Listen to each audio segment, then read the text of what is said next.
बिस्मिल्लाहिर्रहमानिर्रहीम। अस्सलाम वालेकुम नाजरीन, मैं बिस्मा मुश्ताक। कश्मीर न्यूज़ डेस्क के उर्दू खबरनामे में आपका खैर मकदम है। सबसे पहले आज की सुर्खियों पर एक नज़र। कंट्रोल लाइन पर जंगबंदी महादेव को सख्ती के साथ आम लाने पर हिंदो पाक का इत्तेफाक। मुकामी सियासी जमातों का मुश्तरका बयान का खैर मकदम। गोश्त की किल्लत और कीमतों पर जारी तातुल खत्म होने का इम्कान। सोनमर्ग में सरमाई मेले का इनेकाद। कुलगाम में कश्मीर भाईचारे की मिसाल फिर कायम। लेते यहाँ पे एक छोटा सा ब्रेक के बाद होंगे फिर से हाजिर। जम्मू कश्मीर इंडस्ट्रीज लिमिटेड की खुसूसी पेशकश। Silk factory Rajbagh, government woollen mills Bemina, joinery mills Pampore और बरी ब्राह्मणा जम्मू में तैयार करदा दिलफरेब, खूबसूरत और दिलकश मसनूआत। एक्सपीरियंस सेंटर कम सेल्स आउटलेट्स शहीदी चौक जम्मू, राजबाग शोरों में दस्तियाब। सार्फिन अपनी मनपसंद ऐशा की खरीदारी मुनासिब कीमतों पर कर सकते हैं। हर रंग व हर डिजाइन में दस्तियाब, ज़ेबाइश व आराइश से भरपूर। आइए मौके का फायदा उठाए और मौसमी सरमा में नरम, मुलायम और खूबसूरत ऊनी कपड़ों और दीगर मसनूआत की खरीदारी करें।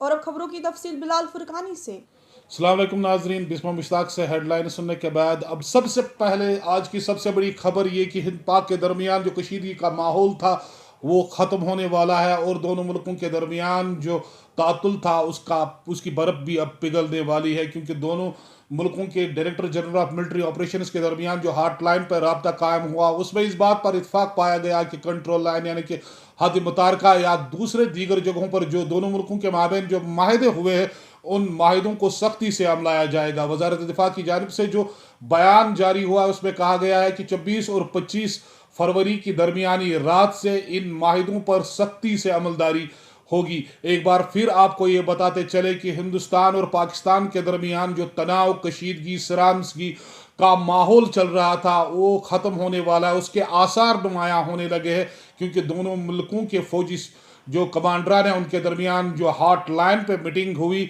हॉटलाइन पे जो राब्ता कायम हुआ उसमें इस बात पर इत्तेफाक पाया गया कि कंट्रोल लाइन और जो बैन अक़वामी सरहद है उसके अलावा जो दोनों मुल्कों के दरमियान जितने भी माहदे हुए हैं, समझौते हुए हैं और अफ़ाम तफ़हीम या एलामिया है उन पर सख्ती से अमल दरामद किया जाएगा।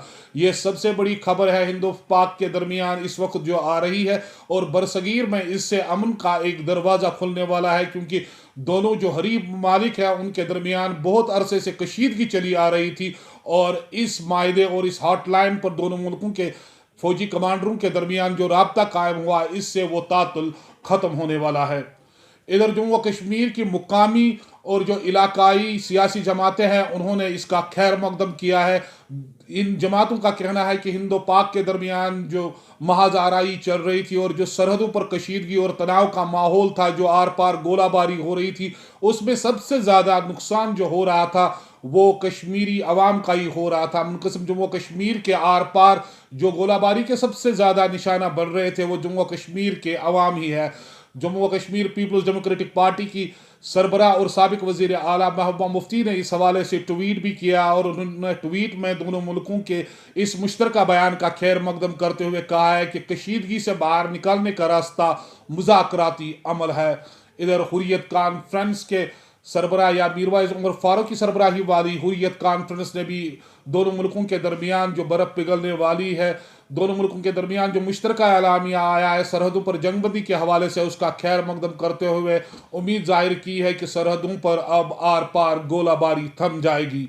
नेशनल कॉन्फ्रेंस ने भी इसका खैर मकदम करते हुए कहा है कि दोनों सरहद के दोनों अतराफ से माली व जानी का नुकसान कश्मीरी आवाम हो रहे हैं। इमरान नबी डार ने यहाँ पर प्रेस कॉन्फ्रेंस से खिताब करते हुए दोनों मुल्कों के दरमियान जो ये मुश्तरका बयान आया है इसका खैर मकदम किया है।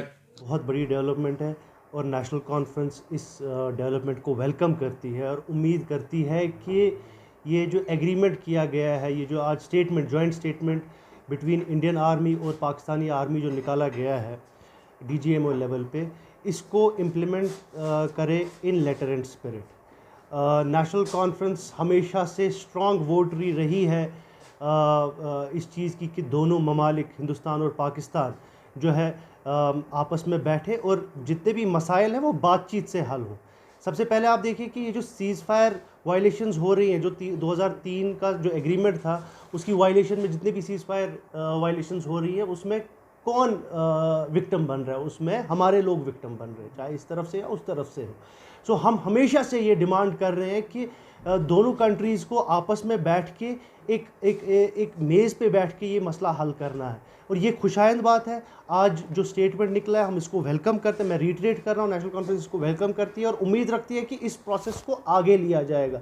ये सिर्फ महदूद नहीं रहेगी सिर्फ स्टेटमेंट तक ही नहीं, इसके बाद भी जो है जो डायलॉग का हम मतलब एक दोनों कंट्रीज़ को जो रिक्वेस्ट कर रहे हैं कि आपस में बैठ के सब मसले जो मसाइल हैं वो गन्स और बंदूकों से और बारूद से हल नहीं हो सकता है। वो हल होगा जब दोनों कंट्रीज़ आपस में एक दूसरे के साथ मेज़ पे बैठ के जो है इस मसले की हल की तरफ गामजन होंगे। और ये बहुत ही खुशाइंद जो है आज डेवलपमेंट हुआ है। इधर ये खबर कि हुकाम और मटन डीलरों के दरमियान जो तातुल गुज़िश्ता 3 माह से जारी था उसके आसार भी अब ख़त्म होने जा रहे हैं, क्योंकि सनीचर को हुकाम ने हमारे ज़राया के मुताबिक एक मीटिंग तलब की है जिसमें तमाम फ़रीकीन मीटिंग में शामिल होंगे। तमाम मुतलका महकमों के जो अफसरान हैं वो उस मीटिंग में शामिल होंगे और वहाँ पर शायद जायज़ा लिया जाएगा, गालिबन जायज़ा लिया जाएगा मटन की कीमतों का। और जो किल्लत पैदा यहाँ पे हो रही है गोश्त की वो भी ख़त्म होने वाली है। कोटदारों और हुकाम के दरमियान गोश्त की ऊपर जारी है जो तातुल है इसके ख़त्म होने के इम्कान पैदा हुए हैं। सूबाई इंतज़ामिया सनीचर को मीटिंग तलब कर रही है जिसमें तमाम मुतलका महकमों के अफसरान शामिल होंगे और मटन के मसले को हल किया जाएगा। अक्टूबर में हुकाम की जानिब से 480 रुपये फ़ी किलो गोश्त की कीमत मुकर्रर करने के बाद ही हुकाम और मटन डीलरों के दरमियान तनाज़ा खड़ा हुआ था, जिसके बाद सरकार और कश्मीर इकनॉमिक अलायंस की अलहदा टीमों ने बीरों रियासत की मंडियों में गोश्त की कीमतों का जायज़ा लिया। इकनॉमिक अलायंस ने की जो फैक्ट फाइंडिंग टीम थी उन्होंने 518 रुपये का ब्रेकअप सरकार के पास पेश किया और अब इसी हवाले से मुतलकीन के दरमियान जो बातचीत होगी उसमें शायद इस चीज़ का हल निकल आएगा, क्योंकि यहाँ पर कश्मीर में रजबुल मुरज्जब चल रहा है और महरजुल आलम की मुतबरका तकरीब भी आ रही है। और इन दिनों में ख़ास तौर पर जम्मू व कश्मीर ख़ास तौर पर वादी में गोश्त की बड़ी आमद रहती है, गोश्त की बड़ी ज़रूरत रहती है और इस चीज़ को शायद मद्देनज़र रखते हुए इंतज़ामिया ने इस तातुल को ख़त्म करने की सही ली है और सनीचर को इस हवाले से मीटिंग की जा रही है जिसमें इस हवाले से हतमी फैसला लिए जाने का इम्कान है। चल रही है मटन डीलर्स एसोसिएशन और गवर्नमेंट के दरमियान, वो कंट्रोवर्सी भी ख़त्म होनी चाहिए। यही मकसद था इकनॉमिक अलायंस का, खासकर हमारी प्रायोरिटी जो थी कश्मीरी अवाम, हमारी प्रायोरिटी थी कश्मीर इकनॉमिक अलायंस को, क्योंकि हमारे अवाम को फ़ायदा पहुंचना चाहिए। ना हम गवर्नमेंट के रिप्रेजेंटेटिव है, ना हम मटन डीलर्स एसोसिएशन के रिप्रेजेंटेटिव है, हम अवाम के रिप्रेजेंटेटिव है। इधर जनूबी कश्मीर के कुलगाम इलाके से फिरका वाराना हम आहंगी भाईचारे की एक और मिसाल उस वक्त कायम हुई जब एक बुजुर्ग पंडित की आखिरी रसूमात में मुकामी लोगों ने शिरकत की। अक्सरती तबके से वाबस्ता काफ़ी लोगों ने सुरिंदर सिंह के आखिरी रसूमात में शिरकत की और वहाँ पर एक बार फिर जम्मू व कश्मीर ख़ासतौर पर वादी में जो भाईचारे और हम आहंगी है उसकी एक और जिंदा मिसाल कायम की। ट्रांसपोर्ट किरायों की शरह में 19% इजाफे के बाद एक बार मुसाफिरों और ट्रांसपोर्टरों के दरमियान थम गई है, क्योंकि ट्रांसपोर्टरों ने हड़ताल की कॉल दी थी, पहिया जाम की कॉल दी थी। उसके बाद सरकार और ट्रांसपोर्टरों के दरमियान मीटिंग हुई जिसमें इस बात का फैसला लिया गया कि शरह किरायों में 19% का इजाफा किया जाएगा। मुसाफिरों का इल्ज़ाम है कि ट्रांसपोर्टरों ने 19% शरह के हिसाब से किराया लेना शुरू कर दिया है, जबकि अभी सरकारी तौर पर इसमें ना ही कोई ऐलान हुआ है और ना ही कोई बाज़ाब्ता तौर पर नोटिफिकेशन जारी की गई है। गुज़िश्ता दिन जब से ये बात सामने आई है कि शरह किरायों में 19% का इजाफा हुआ है, कई जगहों पर कई मकामात पर ट्रांसपोर्टरों और मुसाफिरों के दरमियान तू मैं और तलक कलामी के मनाजर भी देखने को मिले, जबकि मुसाफिरों का कहना है कि सरकार को इस सिलसिले में वाज़िया तौर पर यह बात सामने लानी चाहिए कि जो किरायों में शरह किरायों में इजाफा हुआ है इसका इतलाक कब से हो जाएगा। मैं कश्मीर यूनिवर्सिटी का स्टूडेंट हूँ, I am research scholar. Transporters जो है इन्होंने स्ट्राइक का ऐलान किया था कि हम 24 को स्ट्राइक करेंगे, लेकिन उन्होंने अपनी स्ट्राइक वापस ले ली। उनके मुतालबात जो है मेरे ख्याल से पूरे हो चुके हैं। वो अपने हिसाब से जो हाइक है फेयर में वो कर रहे हैं, लेकिन वो हाइक पे किसको करना है? एक आम आदमी को, जिसका जो है हालात बहुत ख़राब है यहाँ पे। चाहे आप देखें 2 साल से देखें कश्मीर में जिस तरह से अगस्त 5 के बाद कितना बंद रहा यहाँ पे जो मज़दूर लोग हैं, कारोबारी लोग हैं, उनको कितना नुकसान उठाना पड़ता है। अगर उसके साथ हम देखेंगे तो अब ये फेयर भी बढ़ा दिया गया है, ये भी आम इंसान पे जो है बोझ डाला जा रहा है। इसलिए सरकार को चाहिए कि वो सोए, उस नींद से जागे। इधर सोनमर्ग सयाहती मुकाम से ये खबर कि सोनमर्ग में जो सरमाई मेला है उसका इनकाद किया गया। इसका इनकाद NHIDCL और महकमा सयाहत ने मुश्तरका तौर पर किया था। सयाहती मेले में लेफ्टिनेंट गवर्नर के सलाहकार बसीर अहमद खान, डिप्टी कमिश्नर गांधरबल शफकत इकबाल और नाज़िम सयाहत डॉक्टर GN यतू के अलावा मुकामी व गैर मुकामी सैलानियों की एक बड़ी तादाद मौजूद थी। तकरीब पर सकाफती और रंगारंग प्रोग्राम भी देखने को मिले, जबकि पूरी सोनमर्ग को एक दुल्हन की तरह सजाया गया था। वहां पर सरमाई खेलों का इनकाद भी किया गया। नाज़िम सयाहत डॉक्टर GN यतू का कहना है कि सोनमर्ग की तरफ सैलानियों और सयाहों की तवज्जो मबजूल कराई जाएगी और इसे गुलबर्ग और पहलगाम की तर्ज पर तैयार किया जाएगा, ताकि इस सयाहती जो शोहर आफाक सयाहती मुकाम है इसमें भी मुकामी व गैर मुकामी सैलानियों के अलावा गैर मुल्की सयाहों की आमद शुरू हो जाए। हैं एंजॉय करने के लिए। तो लेकिन अल्लाह का शुक्र है कि नवंबर के आते आते जो है यहाँ पे टूरिज़्म पिकअप कर गया और गुलमर्ग और पहलगाम में जो है पहले सीज़न काफ़ी अच्छा चला, क्योंकि सोनमर्ग जो है नॉर्मली एक समर डेस्टिनेशन के तौर पर जाना जाता है, जबकि यहाँ पे विंटर के हवाले से बहुत अच्छा है स्कोप। और चूँकि अब की बार रोड खुली रही तो हमने डिस्ट्रिक्ट एडमिनिस्ट्रेशन के साथ मिलकर के DC साहब और मैंने इससे पहले एक मीटिंग ले ली और हमने ये डिसीजन ले लिया है कि हम बाकायदा तौर ऑफिशियली जो है आज के दिन 25 फरवरी को इसको ऑफिशियली खोल देंगे। यहाँ पे इस वक्त भी देख रहे हैं आपकी बर्फबारी हो रही है और चारों तरफ बर्फ ही बर्फ नज़र आ रही है। यहाँ पे विंटर गेम्स के हवाले से काफ़ी स्कोप है, एडवेंचर टूरिज्म के हवाले से काफ़ी स्कोप है। हुकूमत की जानिब से मैग्नम प्लांट और स्टोन क्रशरों को लाइसेंस से मुस्तस्ना करने को नीम दिलाना इकदाम करार देते हुए नेशनल कॉन्फ्रेंस के सीनियर लीडर एहसान परदेसी ने कहा है कि सरकार को इस तरफ मजीद फराग दिलाना रवैया इख्तियार कर लेना चाहिए। उन्होंने कहा कि अथवाजन और खनमों में कानकनी पर पाबंदी आयद कर रखी है, जबकि मज़कूरा इलाके से इस सन्नत को खाम माल की फरहमी का एक बड़ा जरिया है। उन्होंने कहा कि ऐसी जगह पर यूनिट लगाना जहां खाम माल की कीमत बहुत ज़्यादा हो सूदबंद नहीं होता, लिहाजा लोगों को स्टोन क्रशर या मैग्नम प्लांट कायम करने से पहले कई मरतबा सोचना पड़ेगा। एहसान परदेसी ने कहा कि हुकूमत को इन चीज़ों पर मुकम्मल तौर पर गौर करना चाहे, बसूरत दीगर इन नीम दिलाना इकदाम से कोई फ़ायदा नहीं होगा।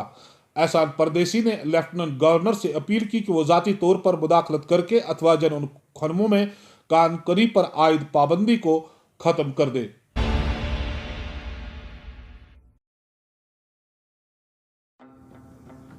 हिंदुस्तान और पाकिस्तान ने 25 फरवरी को एक मुश्तरका बयान में कहा है कि दोनों हमसाया ममालिक हद मुतारका और दीगर तमाम शोबों में तमाम माहिदों, समझौतों और फायरिंग बंद करने पर 26 और 25 फरवरी की निसफ रात से अमलदारी पर सख्ती से इत्तेफाक करते हैं। वज़ारत दिफा ने कहा है कि दोनों ममालिक के director general of military operations के माबेन हॉटलाइन पर बातचीत के दौरान इस बात पर इत्तेफाक पाया गया। बयान में कहा गया कि दोनों फरीकीन भारत और पाकिस्तान के डायरेक्टर जनरल मिलिट्री ऑपरेशंस के माबेन हॉटलाइन राब्ते के दौरान कंट्रोल लाइन और दीगर तमाम शोबों पर खुशगवार माहौल में सूरत हाल का जायजा लिया गया। वज़ारत दिफा की तरफ से जारी बयान में कहा गया कि सरहद के साथ बाहमी फ़ायदेमंद और पायदार अमन के हसूल के लिए दोनों डायरेक्टर जनरल मिलिट्री ऑपरेशंस ने एक दूसरे के बुनियादी मामलात और खदशात को हल करने पर इत्तेफाक किया, जो तशद्दुद का बाइस है। मुश्तरका बयान में कहा गया कि दोनों फरीकीन ने माहिदों, अफाम व तफहीम और लाइन ऑफ कंट्रोल पर 24 और 25 फरवरी की निसफ रात से सख्ती से अमल पैरा होने पर इत्तेफाक किया गया। इस बयान के मुताबिक दोनों फरीकों ने इस बात का भी अदा किया कि हॉटलाइन राब्ते और सरहद पर फ्लैग मीटिंगों के मौजूदा तरीके कार को किसी भी गैर मुतवक्का सूरत हाल या गलत फहमी को दूर करने के लिए इस्तेमाल नहीं किया जाएगा। जम्मू कश्मीर की साबिक वजीर आला महबूबा मुफ्ती ने ट्वीट किया। उन्होंने कहा कि यह एक बड़ी और खुश आइंदा पेशरफ्त है जिस पर हिंदुस्तान और पाकिस्तान कंट्रोल लाइन के साथ जंगबंदी पर राजी हो गए हैं। उन्होंने कहा अगर दोनों ममालिक सरहदों और जम्मू कश्मीर के इस पार तशद्दुद और खूनरेजी के खात्मे के सिलसिले को रोकना चाहते हैं तो मुज़ाकरात ही आगे बढ़ने का वाहिद रास्ता है। इधर कुल जमाती हुर्रियत कॉन्फ्रेंस ने भारत और पाकिस्तान की फौज की जानिब से दिए गए मुश्तरका बयान का खैर मकदम करते हुए कहा कि इससे जम्मू कश्मीर में जंगबंदी लाइन के दोनों जानिब जानी व माली नुकसान को रोकने में मदद मिलेगी जिसका सामना एक लंबी मुद्दत से यहाँ की आवाम कर रही है। नेशनल कॉन्फ्रेंस ने भी इस बयान पर खुशी का इजहार करते हुए इसका खैर मकदम किया। उन्होंने कहा कि दोनों अतराफ से कश्मीरियों का ही माली व जानी नुकसान जारी है। नाज़रीन, ये थी अब तक की खबरों की तफसीलात। जिंदगी रही तो आपसे फिर मिलेंगे। तब तक आप अपना ख्याल रखिएगा, अपने आसपास का ख्याल रखिएगा। खुदा हाफिज।